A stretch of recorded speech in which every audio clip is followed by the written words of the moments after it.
it's all about relationship, right? And the relationship that you have with your child. And kind of what you were saying, it's the small things. So it's not the amount of money that you have, right? Every parent can't take their child on a vacation, winter, spring, summer, and fall, be able to go to the store and buy them all kind of stuff. But what can you do with your time? What kind of creative things can you do with your time? If it's, hey, we're just going to go to the airstrip and we're just going to watch planes fly off the tarmac. Those are things that kids will remember. It's the time you spend. It's like a relationship. With any relationship, right? A person knows that you care about them based on the time you spend.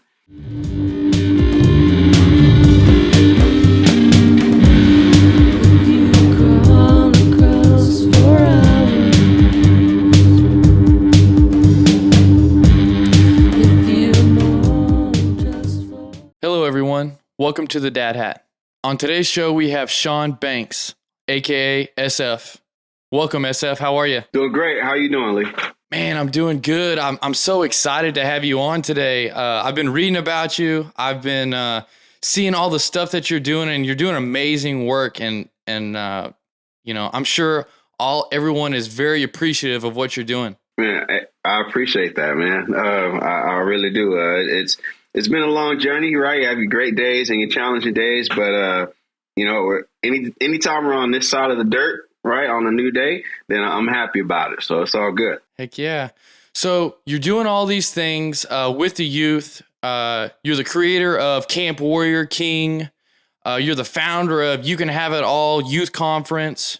You've written 3 books, but yet in the beginning, it was not your intention at all to work with kids. So tell me just a little bit, how did that come to be? Well, I couldn't stand kids, actually, and never wanted to work with kids. And really where it started was at my church. So I was on the operations team at my church, and they would always put me over in the youth ministry to, just either on a protection team or, just to do stuff. And I couldn't stand that. I didn't want to be over there where the kids were. I would come in, I was trying to, see the ladies, right? I'm in my early 20s, and I'm like, I don't want to be bothered with any kids over here and booger fingers and all that crap, man. And so I didn't want to be over there. I wanted to be down in the sanctuary where everybody was. And what started happening is they would keep putting me there, and I would complain, and they would put me back over there. And one day a guy said, look, man, when these parents come in, if they don't feel like their kids are safe, they're not going to go and be able to really listen and get the message that they need to see. And so then I was able to get a better understanding, and I still didn't like it. What kind of changed was the market shifted, and I need to figure out a way to make money for myself. And one of the options was to teach self-defense to women and children. Wow. Yeah. Wow. Hey, that's all right. The thing is, you're here now and you're doing great things. And if that's where it came from, that's where it came from. So I kind of want to go into your youth. So you were raised by a single mother. First off, just tell me a little bit about how that was. It had its challenging days. I mean, and then, it was also great. A lot of times there's a perception that being raised by a single parent is terrible for the kid. I mean, it's hard for the mom, right? Or the dad, really hard. But it was, my mom created a great life for us in the sense that we didn't have a lot of money, but we had a lot of love, right? So, I grew up, for example, we go to the food bank to get food because we didn't a lot of money. So we'd have to go there to get food, or, during the holiday time, we'd go there and they would have gifts for you, and we'd be able to get Christmas gifts because my mom didn't have a lot of money, but she was smart enough to be resourceful and to figure out where things were while she was working to build. And that taught me a lot. And so there was a lot of gang violence. We lived in the inner city. I mean, I remember. So SF, what was it like being raised by a single mother? So being raised by a single mother, my mom created a great life for us in spite of the challenges that we had. So the perception of single parent households a lot of times is that it's kind of bad. And we say, okay, well, this person was in a single parent home, and it's like, oh man, it must have been really messed up. And the reality is that there's challenges in all homes. And so with my mom, we had a lot of financial challenges, and the environment that we were in wasn't great. So we had those challenges, but she created a loving atmosphere for us. And so, the things that we dealt with that were struggles, for example, sometimes not having enough food, or, the lights being cut off and things like that. My mom was resourceful enough to be able to create a loving environment in our home so that it allowed us to persevere through those situations. So, we had its challenges, but I had a great mom. I have a great mom. Heck yeah. Heck yeah. How do you think it would have been different with a father in the household? I think that, for me, there were times when my dad did live with us, and the adjustment was very difficult, just because, my mom had created a certain way that we lived. And then my dad would come in, and he was more of a disciplinarian. And so it was challenging for me to adjust to that. I think that with my dad, I think that it would have, there's a lot of things I would have learned, right, that I didn't necessarily learn at a young age, that I had to learn from uncles or other men that, were influences in my life. But I think that it worked out how I was supposed to for me. I think that, for example, my dad, I love him to pieces, he's a cynic in a lot of ways. And that part of me, if I would have had that in my life, my whole life, I don't think that I would have reached for the goals that I have reached for, right? I probably would have followed a more traditional route. For example, my dad was totally pissed off when I dropped out of college. He didn't talk to me for like 6 months. But I dropped out of college to go and pursue my dream. Whereas my mom was like, hey, if this is your dream, go for it. And so, it was those kinds of things. So I think I wouldn't be the person I am now had my dad been there, whether that's good or bad. You struggled a little bit. Your mom, y'all struggled a little bit. Do you feel like that provided value for your life later on, that struggle? Because one of the things that we talk about on the show is maybe our society struggles with what I call, life's pretty easy in America. And a lot of people don't get exposed to struggle very often. And do you feel like that struggle provided you value? Absolutely. The struggle made me who I am today. If I wouldn't have had the struggles in my life, I wouldn't have been able to figure out how to pick myself up. For example, there were times where, the lights would get cut off at home, and my mom would say, all right, hey, I couldn't pay the light bill today, so we're going to have a candlelight dinner. And so she'd get candles, and we'd have a candlelight dinner. And, it taught me how to keep going. When my mom started her cleaning service, which is actually how we were able to get out of the hood, was my mom started a janitorial service. She was cleaning houses, and, I would get out of school in elementary school, go with her to go clean these houses. And that sucked because a lot of my friends were playing video games, they were chilling, and I was vacuuming floors and taking out people's trash. But I was able to watch my mom build a business and see what happens when you put hard work into something while you're struggling, and how that creates a difference in your life. So, another one is just, the reason why I started the I Am Defense program is my aunt and cousin were murdered in a domestic violence situation.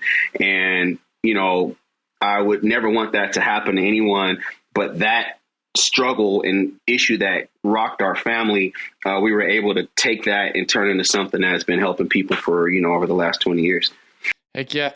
Your mother is an inspiring woman. That sounds like, she struggled, but it didn't matter because she knew what she had to do, and she was more than willing to get it done, having candlelight dinners, making lemonade out of lemons, all of that. So that's awesome, man. That's too cool. I want to go into your book a little bit, Preserve, Overcome, Win.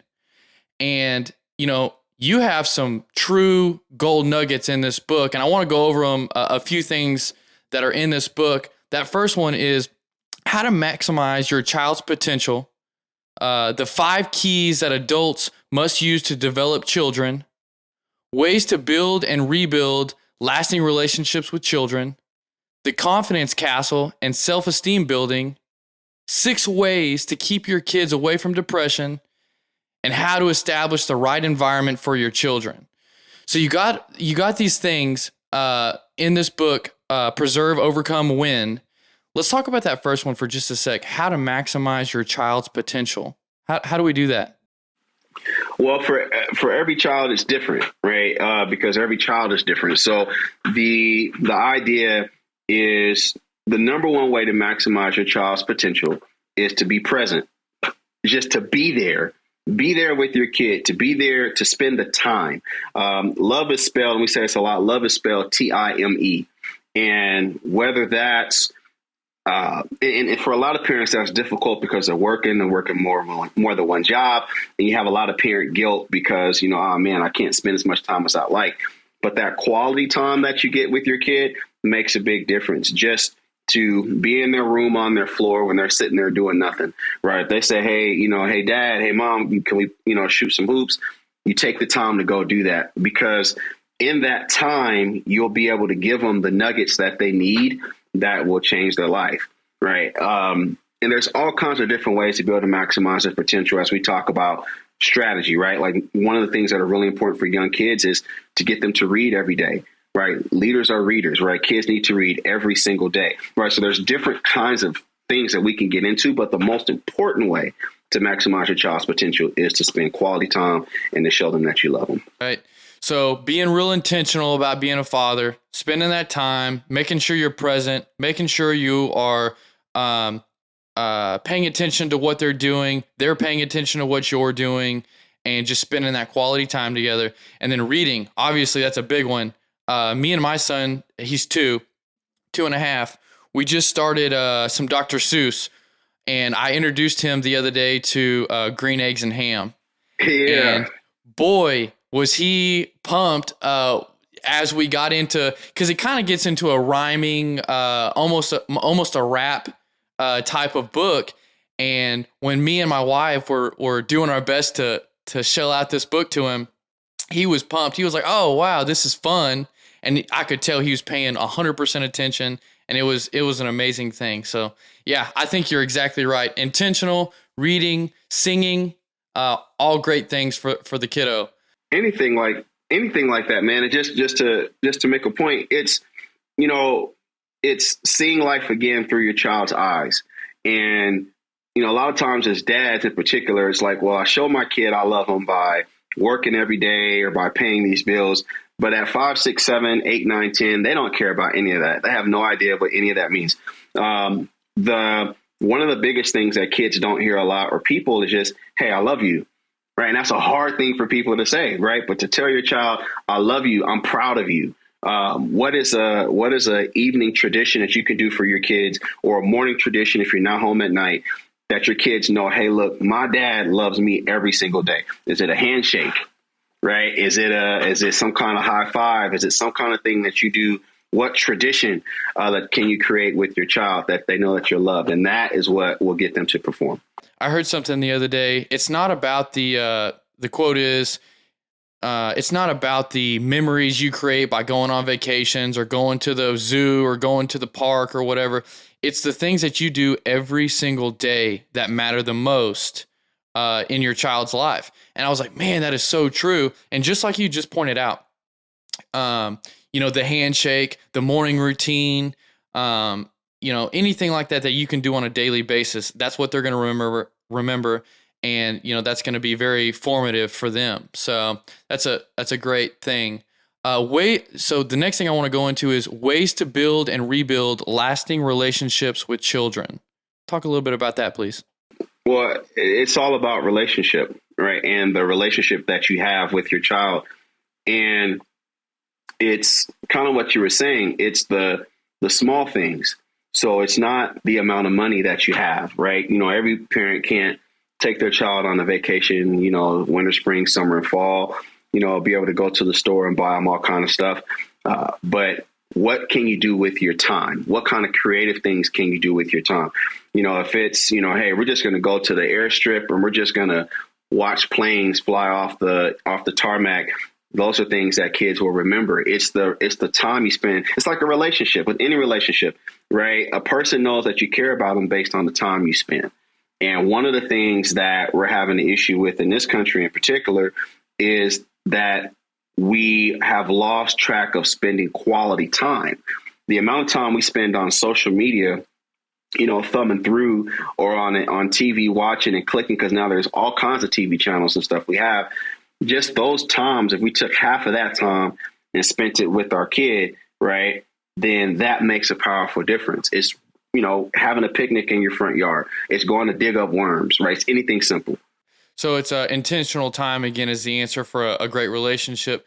Hey, so you mentioned, our country being on social media quite a bit, and you also talk about 6 ways to keep your kids away from depression. I'm a believer that social media and, doom scrolling is what they call it, is a contributor to depression and anxiety and all those mental health issues that are in the news today. What are some ways to keep us away from depression? One of the better ways, right? There's several. So social media or media it kind of just is, right? So it's hard for us to say that it's bad or that it's particularly good. It's like anything, right?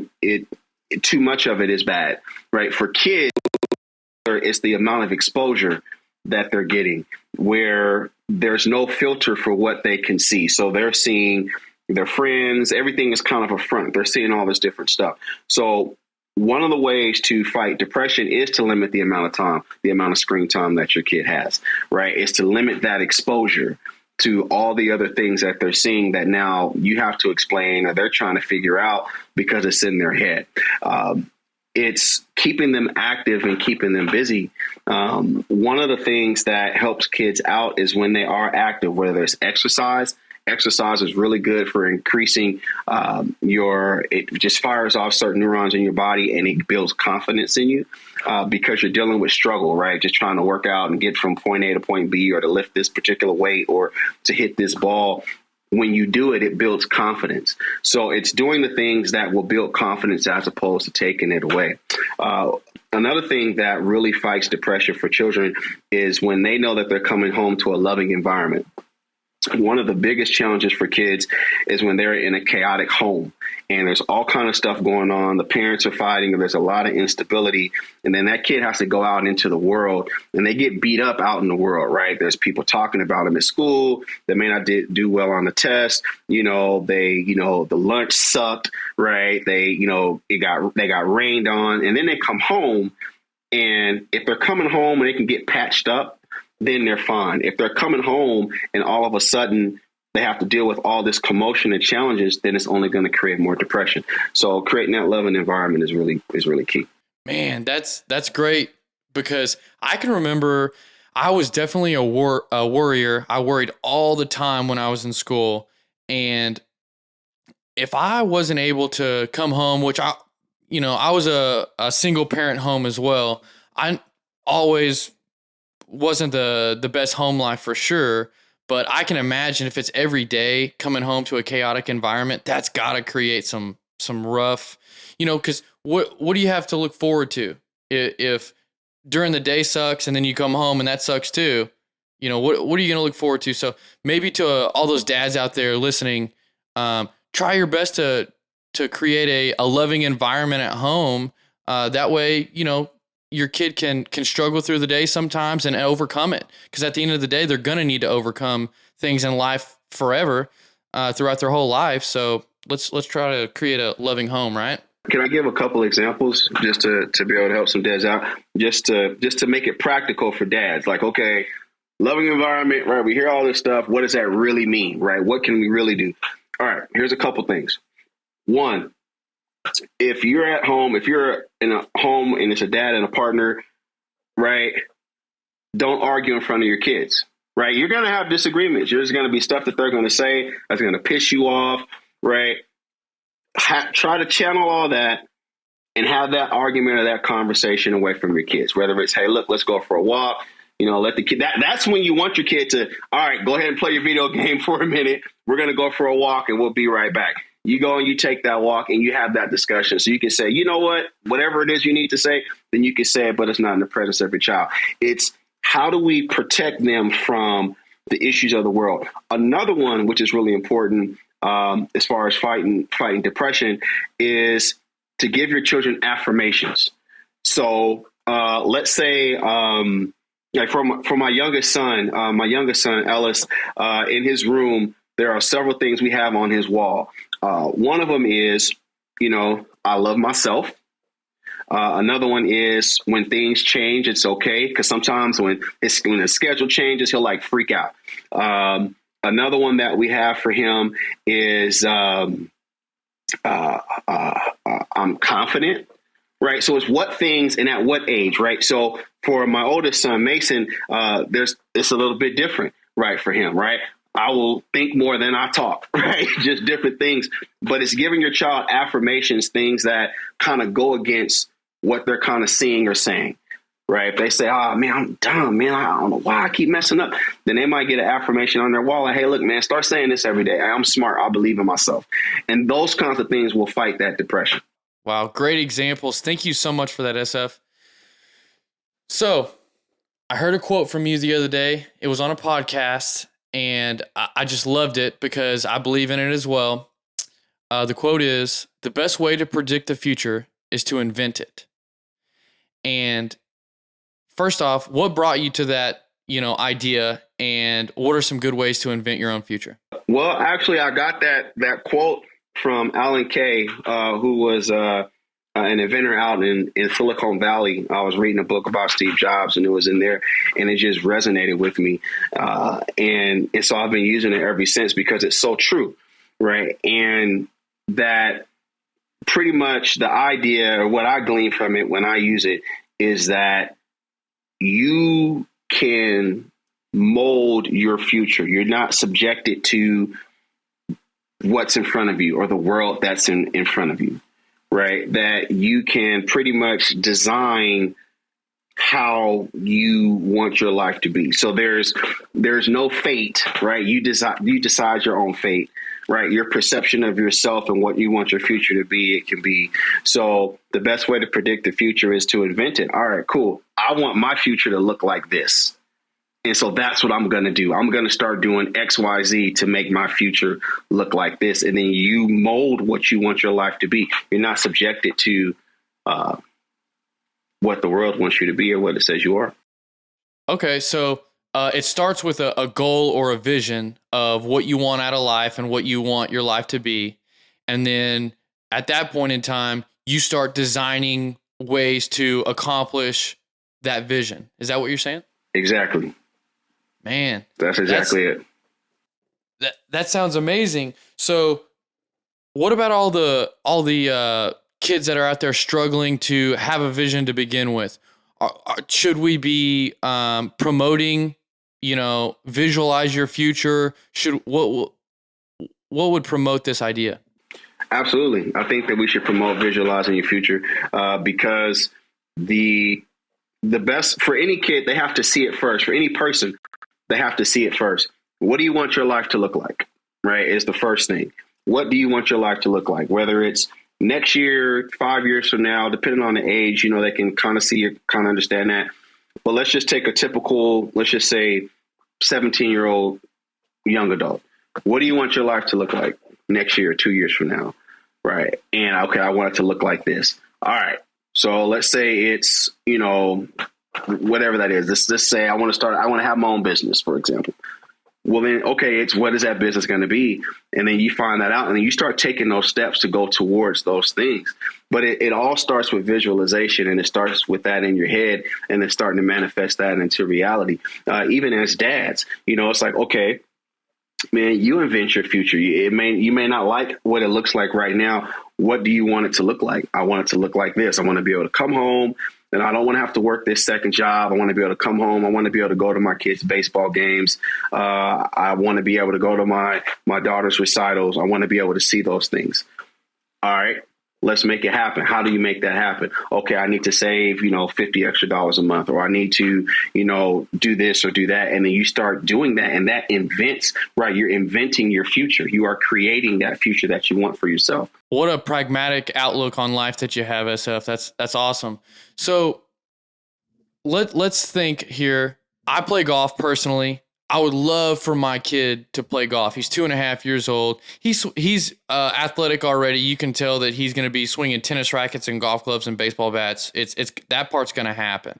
Should I be visualizing, a future in golf for my son, or should I just promote whatever he is visualizing for himself? I believe that you should initially. It's kind of a mixture of both.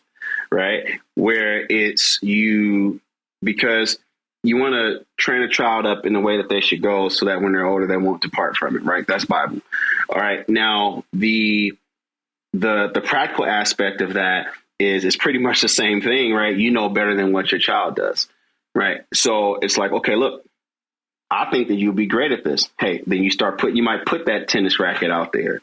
Right. You might put that baseball bat out there and see how he does, and see if he starts to take that direction. If he starts to go in that direction, then great. You start fueling all it, right? You start pumping that direction. I think that it's at the point where kids decide that they have a different idea of what they want to do.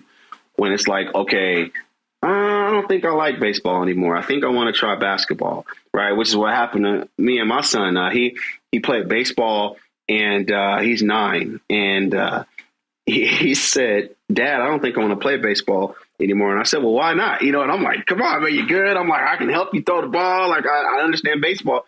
He's like, well, I've been playing baseball half my life. And I'm like, like, his head explodes. Like, you gotta be kidding me, dude. You're 9 years old. You've been playing half your life. He's like, I've been playing, right. Because I've been playing baseball half my life. I want to try basketball. And I suck at basketball. Right. So I'm like, oh, man, I can't be out there helping you. Right.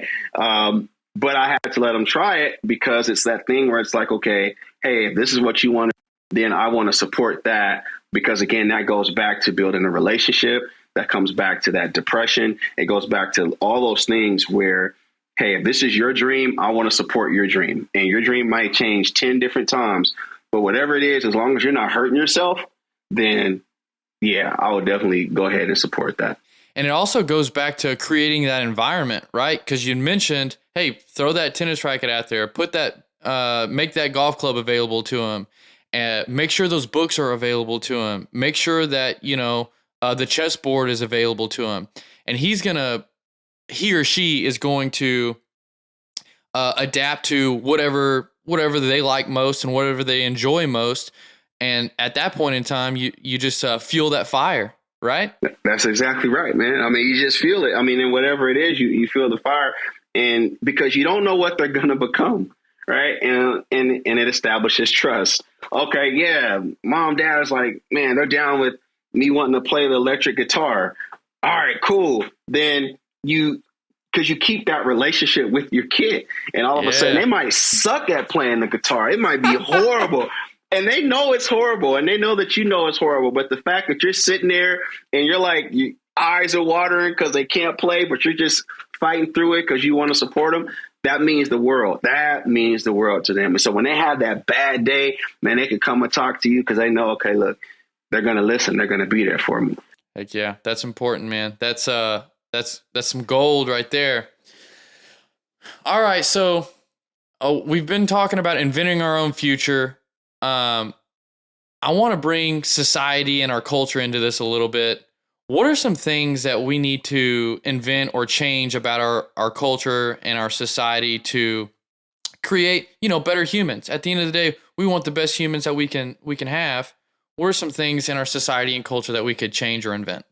Well, there's a lot.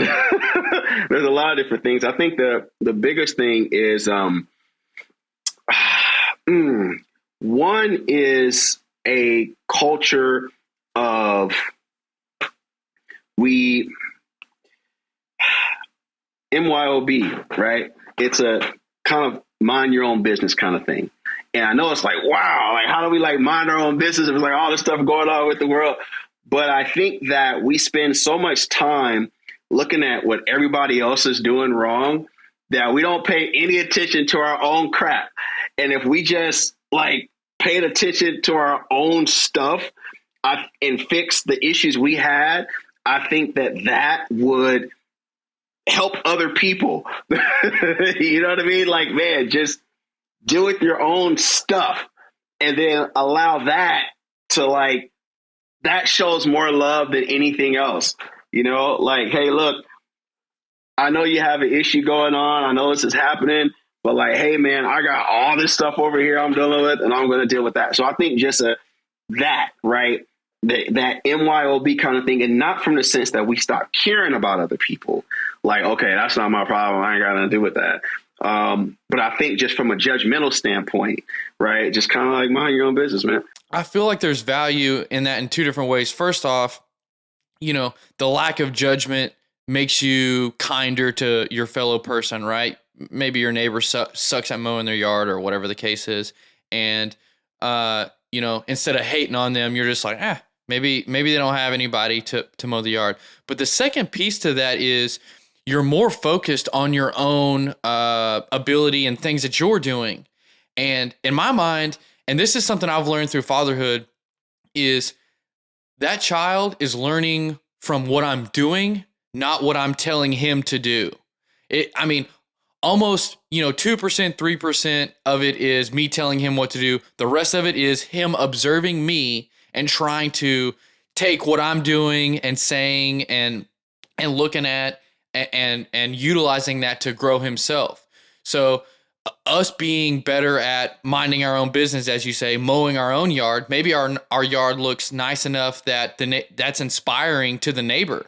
It's like, oh man, their yard looks, badass, awesome. Right. Maybe I think my yard could look like that too. And all of a sudden now you got two good looking yards next to each other, right? Right, man. I mean, that's 1,000% correct. It's just, and if their weeds aren't affecting your grass, then don't worry about it, right? If it's not coming over into your space, then it's like, don't worry about it. But some people will say, man, I just hate looking at it. But then you find out that they're doing it because it's a butterfly garden and they're actually like preserving bees and all that other stuff we need in nature, and that your pesticides are actually killing off every damn thing, right? and rolling into the ecosystem, right? And it's like, so it's kind of like, again, kind of just MYOB, man. Like, man, we're over here. It's not bothering what you're doing, and as long as it's not, being cool with that. And then, you know what? Another thing is, and you hit on it, and it's really important, is modeling. You talked about, kids doing what they see you do. And one of the easiest ways to identify if a child is being abused at home, or if there's a lot of domestic violence in the home, is if that child is at school or at a program and they are violent themselves, right? If you have a kid and that kid is always hitting or beating on somebody or always yelling or doing something, that child, right? Because children are a reflection of their home. So they're a mirror. It is very challenging, very, very rarely where you have a kid that is just a great, wonderful, perfect kid, right? Quote unquote, whatever that is, right? And then they have all kind of hell going on at home. As they get older, they can mask it better, right? Just like we all do as adults. We have this front stage and backstage where you see somebody at work and you never know at home, they were eating, bean and weenies every day and their lights were off and they were living in their car, right? We can mask it. But for children, they're not able to do that. And so they do watch what you're doing. And so, for example, hate is a learned behavior. Kids don't come out and just hate somebody, right? Kids come out and they want to play. If you go to a playground, you'll go to a playground and you'll see all kinds of kids of different cultures and stuff running and playing and having a good time because they want to. And then you look at the parents, and the parents aren't talking to each other a lot of times. All the parents will be there now, and they're all looking at their kid, or they're in their phone and they're not talking, but all the children are playing. And so if we kind of watch that a little bit more and just learn how to get along with just watching what kids do, then that might make it a little easier too. Man, parents learn from the kids. I love it. Man. Yeah. But we go to the park often. We are fortunate enough to live pretty close to a really awesome park, actually. And it's got these benches or these this stone wall, if you will, that all the parents sit on and watch the playground. And you're exactly right. I mean, 7 out of 10 are right here in their phone. The other 3 are, not saying anything to one another. I and my son, luckily, are pretty outgoing people. We introduce ourselves. We go by the Disney rule. If you're within 10 feet of somebody and you make eye contact or in proximity, if you will, you greet them. You say hi. And I've noticed already that, my wife is Vietnamese, and they are definitely a more focused culture and maybe not quite as outgoing as I am. Boy, my son took after me on that. He will walk into a room and just start introducing himself to people. I'm like, hey, dude, you don't got to tell everybody. Right. So, but that's an amazing feeling. So hopefully we can learn something from those kids in interacting and being amongst one another and, communicating. I think that's a big deal. Yeah. So let's talk a little bit about some of these other things that you're doing. So, you launched You Can Have It All. Tell me, what is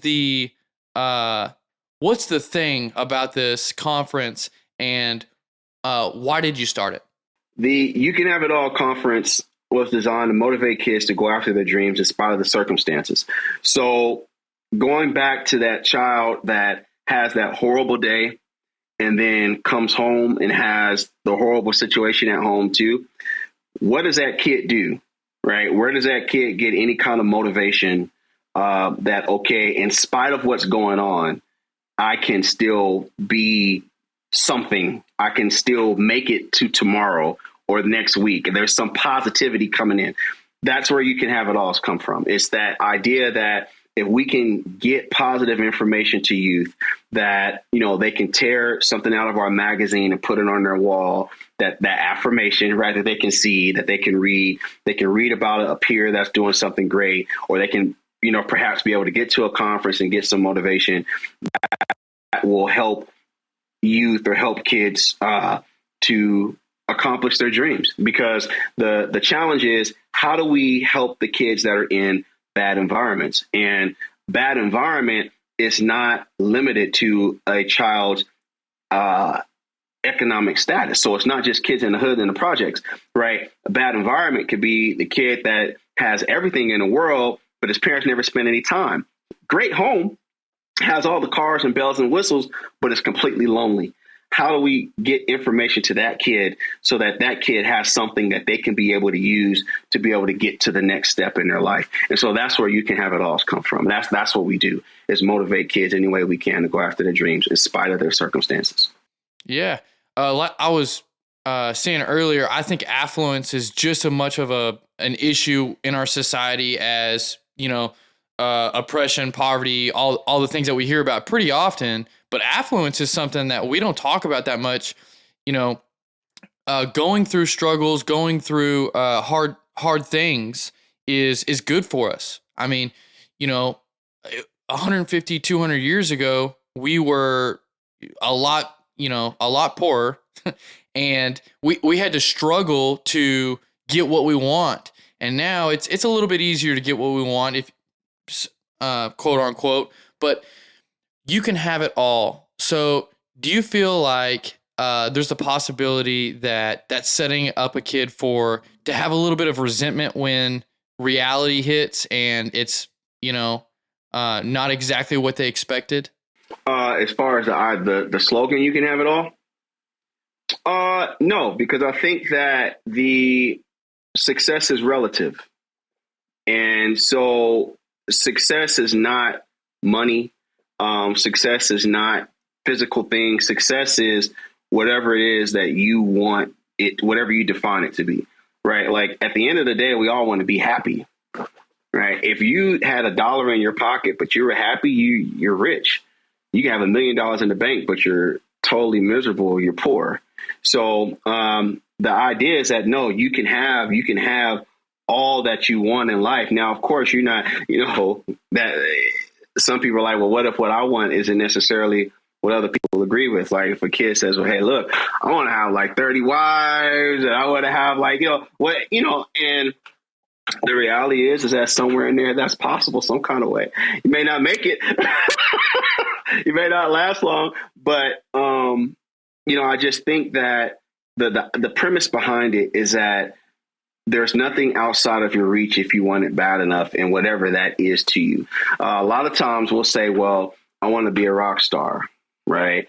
And what you find is that, at 9, maybe you did. At 19, maybe you did. At 20, you find out, man, I don't want to do that. I really want to go and be a physician. And you're like, man, thank goodness I didn't become this rock star. I would have hated it, right? And so a lot of times our dreams change as we grow, but I do believe that you can have it all is a true statement that you can really have the things that are most important to you. And what's most important to you really isn't normally something tangible. It's the intangible thing. And you can have that because normally that is a decision that you make within yourself. My man, I was trying to stump you right there. You came at me with the fire.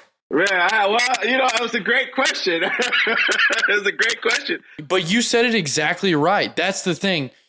Maybe your goal is something wild, like being a rock star or whatever the case is, and you go down that road and you find out that, playing the guitar is hard. It was fun to learn, and it was hard to learn. But at the same time, you realize, man, that lifestyle isn't exactly what I thought it was, and it's not what I want anymore. But it's the journey that mattered. It was what you gained from doing that hard thing or doing that fun thing or et cetera, et cetera. So you did it great. Hey, man. So for a guy that preaches mind your own business, you sure do, help a lot of people or try to help a lot of people. How does that coincide? How does that happen? Well, the thing is that the mind your own business aspect just comes from being non-judgmental, from being non-judgmental of other people, other cultures, other groups of people, being able to coexist really, right, with other people and who's around. I never really wanted to do what I'm doing now, in the sense of wanting to either work with youth or kind of have a message to give out to people. I would have preferred to really just been in the back working in some aspect. But there's a thing. What I noticed was that there wasn't enough being done as it pertains to youth in particular. There wasn't enough being done. And I'm like, okay, well, here's a need. And then I realized that I was really passionate about it. And so then I went in that direction. That's awesome. It's almost like you felt a sense of duty to go in there, and you saw that some things that you didn't like, some places that you could provide help, and that's exactly what you did. Right. My man. SF, I want to thank you so much for being on the Dad Hat, and for all of the things that you're doing between You Can Have It All Conference, Camp Warrior King. Check out his cartoon characters also. I didn't even mention that. Hott Sawce. Hey, real quick, tell us just a little tidbit about Hott Sawce.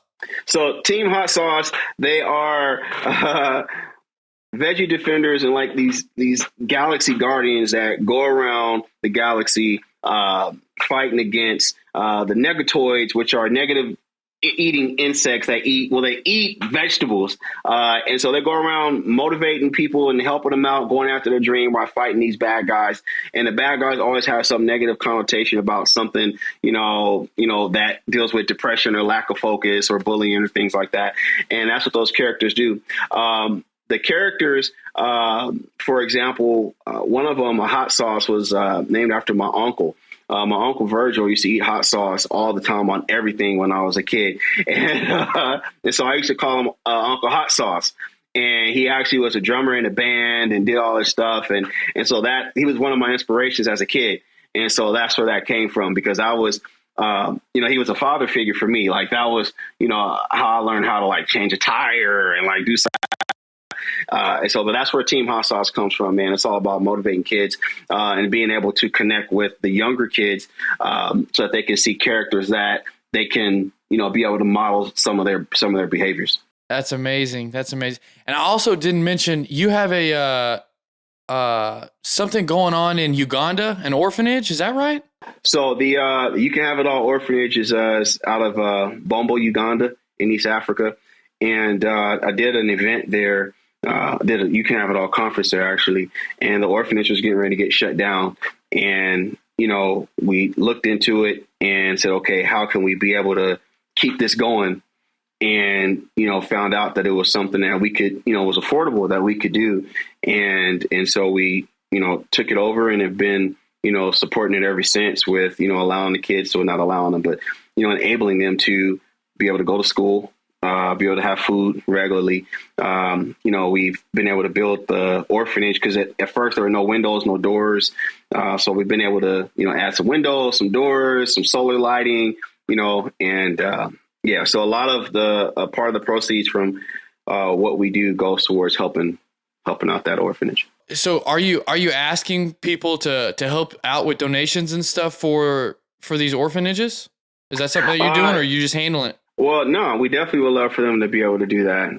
They can go onto the website and do it, or just to buy the product. So any of the products that they buy, a percentage of that goes towards, helping out the orphanage. So either way, right? Some people are cool with donating for something, but other people say, well, look, let me get a product, something I can use, and then do it that way. And so they have that option as well. Where can they buy the product at? They can buy the product and go to youkids.world.